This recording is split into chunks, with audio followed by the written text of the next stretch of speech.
Morning guys, kamusta kayo? Ayun, magbabike tayo ngayon dito lang sa malapit sa atin. Sa may circuit lang. Kita ulit tayo. At nakarating na nga ako sa Circuit Makati. Mga 6 o'clock AM na neto. Mag-iikot-ikot lang din muna ako. Tinanghali na nga ako eh. Mas maganda dito kapag medyo madilim pa. May mga fence yung mga kalsada. Iwas na din sa mga sasakyan.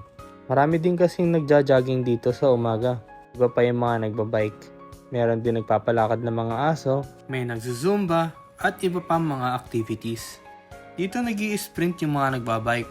Mas patag kasi yung kalsada dito kumpara sa ibang corners ng Circuit Makati. Naman yung ahon area na pwede mo ahonin.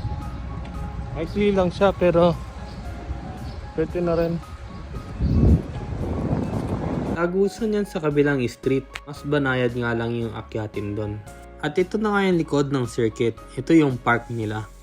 Maraming activities ang nagagawa dito. Pwede kayo mag-picnic, mag-badminton, volleyball, at kung ano pang naiisip nyo. Meron ding skate park dito na ipakikita ko sa inyo mamaya. Ito nga pala yung mga bike racks kung saan nyo pa pwede ilak at iwan ang mga bike nyo. Malawak itong park na to at kung nakikita nyo, meron ding stadium dito na pwede pagganapan ng mga events. Hindi ko lang alam kung pa pwede magbike sa area na ito, pero wala pa akong nakikita so far.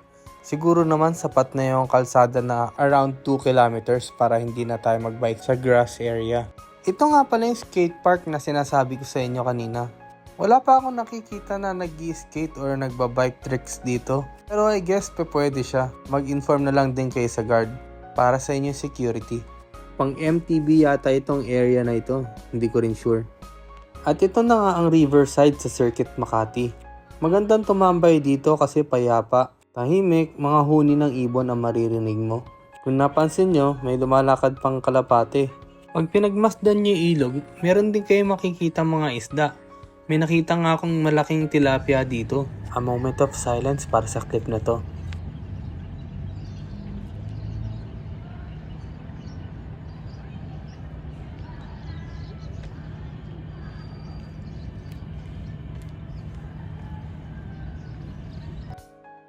At nasaktuhan ko pa nga itong dumaang ferry. Biglang nabulabog ang katahimikan sa lakas ng alon na dulot ng pag-andar nito. Maganda rito sa Circuit Makati, sana makabisita kayo. Ayun lang, bye-bye! Siya nga pala, bago ako umuwi, dumaan ako sa Santa Ana Market para bumili nitong palabok. Sa susunod, itutur ko kayo dito sa mga kainan sa Santa Ana.